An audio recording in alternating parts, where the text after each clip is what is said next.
bombastic side eye, criminal offensive side eye.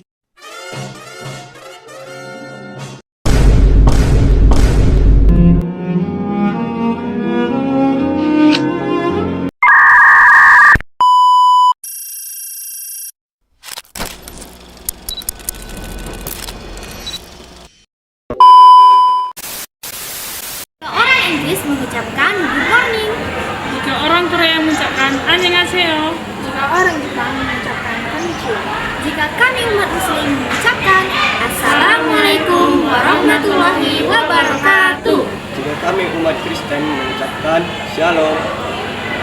Karena kami tinggalnya di Sumatera Utara mengucapkan Horas Mejuar-juar.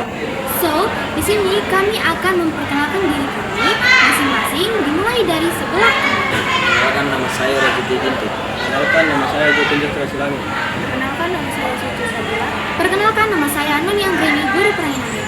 Perkenalkan nama saya Saryanta. Perkenalkan nama saya Ade Alina.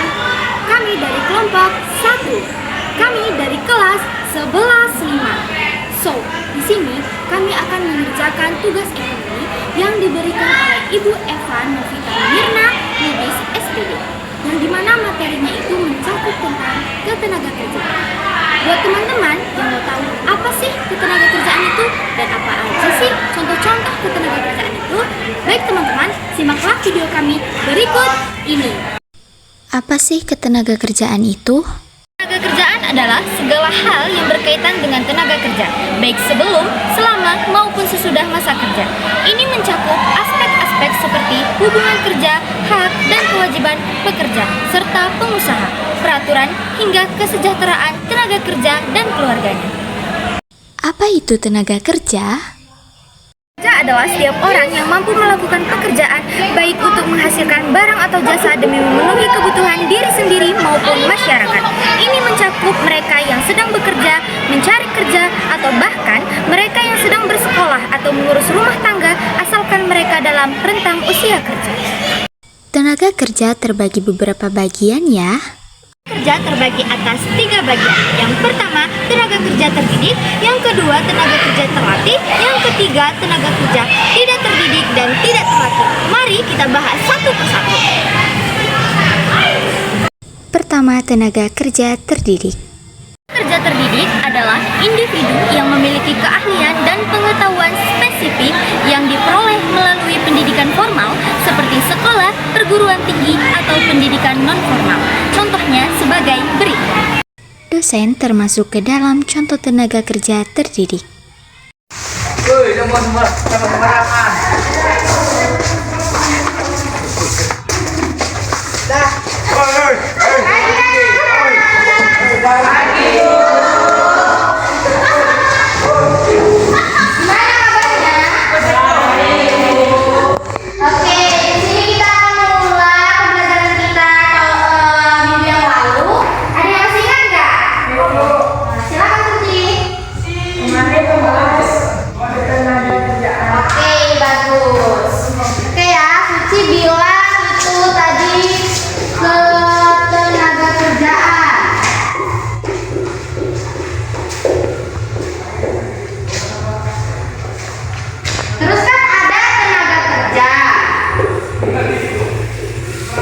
Terbagi 3.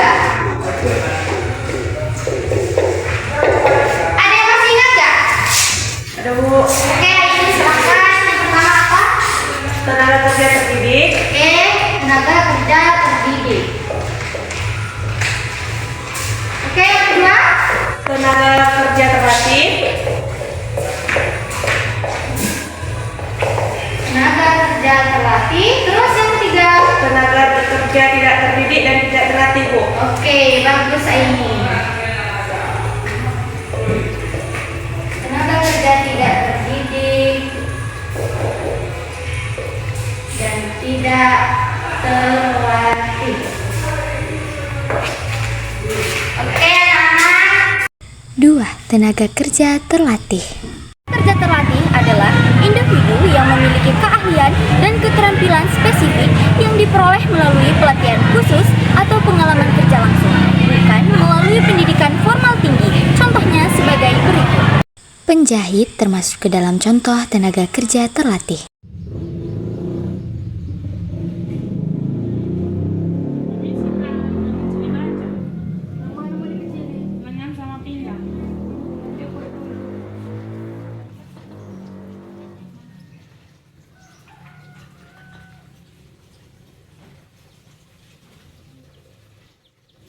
Oke Kak, siap. Makasih ya Kak. 3. Tenaga kerja tidak terdidik dan tidak terlatih. Kerja tidak terdidik dan tidak terlatih adalah individu yang tidak memiliki latar belakang pendidikan formal tinggi atau pelatihan khusus, sehingga hanya mengandalkan tenaga fisik dan pengalaman sederhana dalam menjalankan pekerjaan. Contohnya sebagai berikut. Pemulung termasuk ke dalam contoh tenaga kerja tidak terdidik dan tidak terlatih.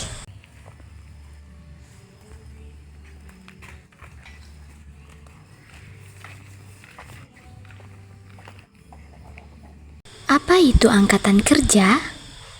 Bagian yang kedua, yaitu angkatan kerja. Angkatan kerja adalah penduduk usia kerja yang bekerja atau tidak bekerja tetapi sedang mencari pekerjaan. Ini termasuk mereka yang bekerja, memiliki pekerjaan namun sementara tidak bekerja, dan mereka yang menganggur tetapi aktif mencari pekerjaan. Penduduk usia kerja di Indonesia adalah mereka yang berusia 15 tahun ke atas. Apa itu pengangguran? Ke bagian yang ketiga, yaitu pengangguran. Pengangguran adalah kondisi seseorang yang tidak memiliki pekerjaan meskipun termasuk dalam angkatan kerja dan sedang aktif mencari pekerjaan, mempersiapkan usaha baru, atau sudah diterima tetapi belum mulai bekerja. Pengangguran terjadi karena jumlah penawaran tenaga kerja lebih besar dari permintaan atau ketersediaan lapangan kerja yang sedikit. Pengangguran ada beberapa bagian loh. Yuk kita simak bareng-bareng. Pengangguran terbagi atas dua bagian. Yang pertama, pengangguran berdasarkan lamanya waktu bekerja terbagi atas tiga bagian. Yang pertama, pengangguran terbuka. Yang kedua, setengah pengangguran. Yang ketiga, pengangguran terselubung. Yang kedua, pengangguran berdasarkan penyebabnya terbagi atas tiga bagian. Yang pertama, pengangguran friksional. Yang kedua, pengangguran struktural. Dan yang ketiga, pengangguran siklis. Marilah kita bahas sama-sama. Pertama, pengangguran terbuka. Pengangguran terbuka adalah kondisi di mana seseorang yang tergolong angkatan kerja tidak memiliki pekerjaan, tetapi aktif mencari pekerjaan atau mempersiapkan usaha. Mahasiswi yang baru lulus sedang mencari pekerjaan, termasuk ke dalam contoh pengangguran terbuka.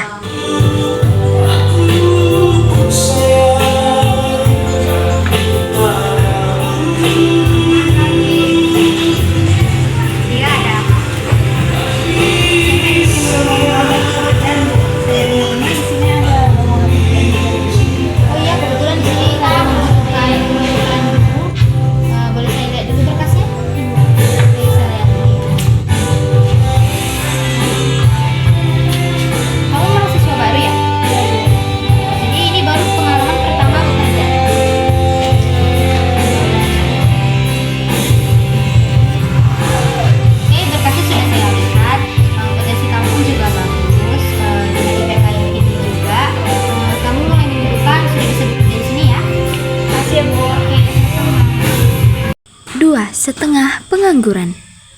Pengangguran adalah kondisi ketika seseorang bekerja di bawah jam kerja normal atau kurang dari 35 jam seminggu, namun masih mencari pekerjaan lain atau bersedia menerima pekerjaan lain. Sarjana pendidikan sementara bekerja sebagai kurir termasuk ke dalam contoh setengah pengangguran. Halo Kak.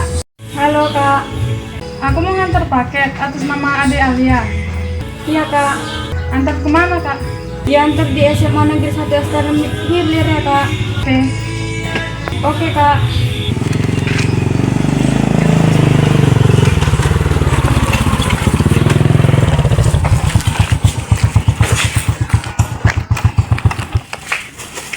Permisi paket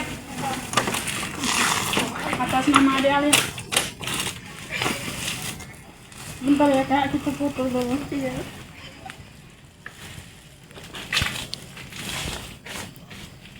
Oke, makasih. Sama, Kak.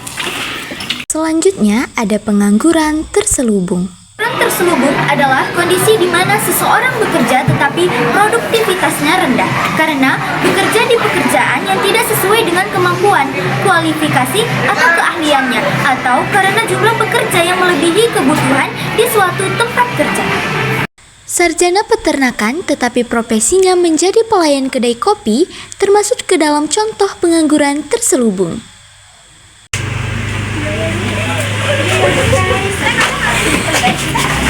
Kak, maju satu.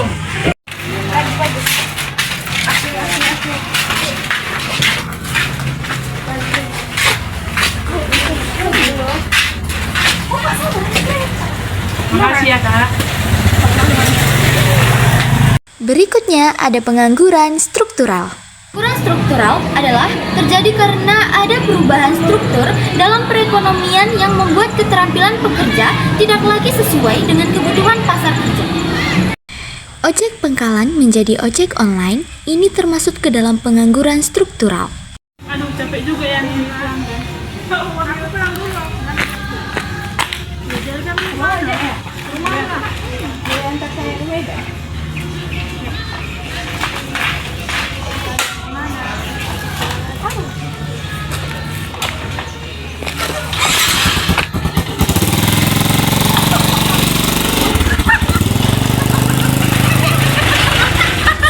Aduh, capek juga ya jadi tukang ojek pangkalan. Mending download aplikasi aja biar secara online.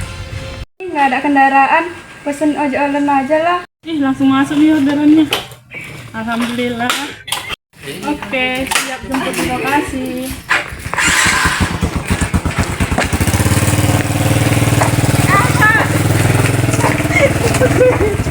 Bentar, Wak. Dia mau jadi tukang ojek dulu, Wak. Bentar, Wak.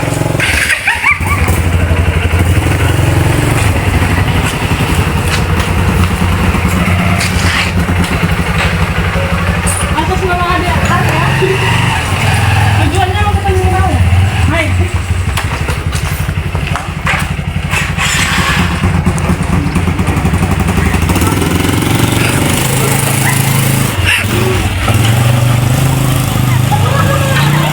Selanjutnya ada pengangguran friksional.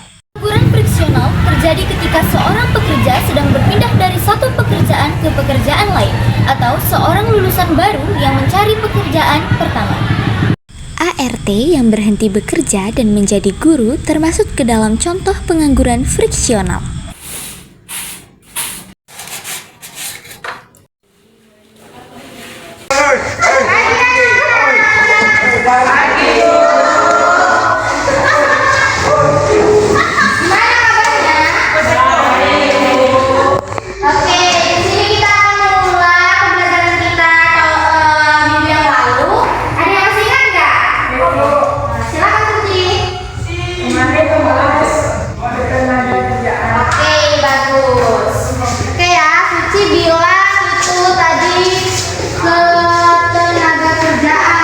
Yang terakhir ada pengangguran siklis. Pengangguran siklis adalah terjadi akibat fluktuasi atau siklus ekonomi yang tidak menentu seperti saat terjadi resesi. PHK massal yang terjadi akibat produksi dan omset yang menurun atau bangkrut. Ini termasuk ke dalam contoh pengangguran siklis. Gimana ya, makin hari bukannya omset kita makin meningkat, tapi malah makin menurun dan makin bangkrut. Bagaimana ya nanti saya bakalan menggaji mereka? Dengan berat hati, saya akan menyampaikan keputusan ini kepada mereka. Jadi namanya yang saya panggil, tolong kesini ya. Angel, Kesya, Aini, Suci, Saryanta, Reni, Ade, Anissa.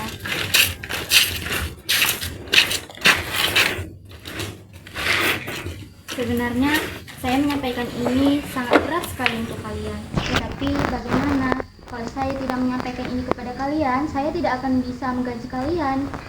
Jadi mulai hari ini dan seterusnya, karena perusahaan kita mengalami omset yang menurun, saya akan PHK kalian secara bersamaan. Terima kasih yang sudah menonton. Kami tutup dengan JJ dulu ya, biar nggak pusing. Thank you guys, bye-bye.